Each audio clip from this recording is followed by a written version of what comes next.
ආයුබෝවන් ඔයාලා හැමෝටම සුබ දවසක්. අද මම ඔයාලත් එක්ක කතා කරන්න යන්නේ ලෝකෙ ගොඩක් රටවල පහුගිය කාලේ සංක්‍රමණ නීති වෙනස් වුණා. ඉතින් ඉස්පානියෙත් සංක්‍රමණ නීති මේ මැයි 20 වෙනිදා ඉඳලා වෙනස් වෙනවා.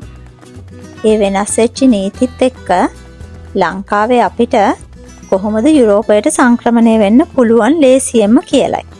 මේගොල්ලෝ මේ සංක්‍රමණ නීති ගොඩක් වෙනස් කරේ ලංකාවේ අපි හින්දා නෙමෙයි. ගොඩාක් නීති වෙනස් වුණේ ලතින් ඇමරිකන් රටවල් වලින් මෙහාට එන අය හින්දායි.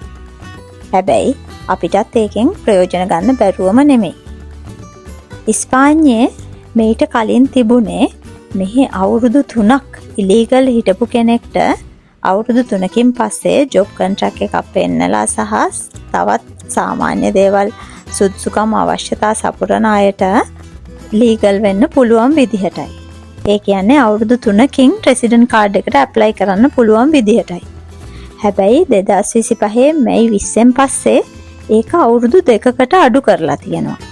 ඒ කියන්නේ ලංකාවේ අපේ කෙනෙක් වුණත් මෙහි අවුරුදු 2ක් ඉලීගල් හිටියා කියලා ඔප්පු කරන්න පුළුවන් නම් එයාට අවුරුදු 2කින් පස්සේ මෙහි රෙසිඩන්ට් කාඩ් එකට ඇප්ලයි කරන්න පුළුවන්. ඒ වගේම ස්පේන් වල මීට කලින් තිබුණු තවත් නීතියක් තමයි අපි දින 30කට වැඩි කාලයක් මේ රටට විසිට් වීසා වලින් හෝ ටුවරිස්ට් වීසා වලින් ඇතුල් වෙනවා නම් ඒ හැම කෙනෙක්ටම ඒ දින 30 ඇතුළත ස්ටුඩන්ට් ඉල්ලන්න පුළුවන්කම තිබුණා.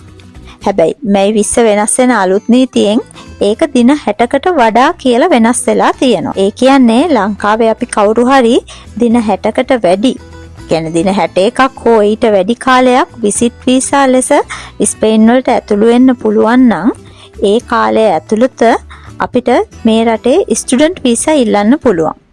එතකොට ස්ටුඩන්ට් වීසා ඉල්ලලා අවුරුද්දක් ඇතුළත වර්ක් වීසා එකකට මාරු වෙන්න පුළුවන් වගේම අවුරුදු 2ක් ඇතුළත අපිට රෙසිඩන්ට් කාඩ් එකට ඉල්ලන්නත් සුදුසුකම් ලැබෙනවා.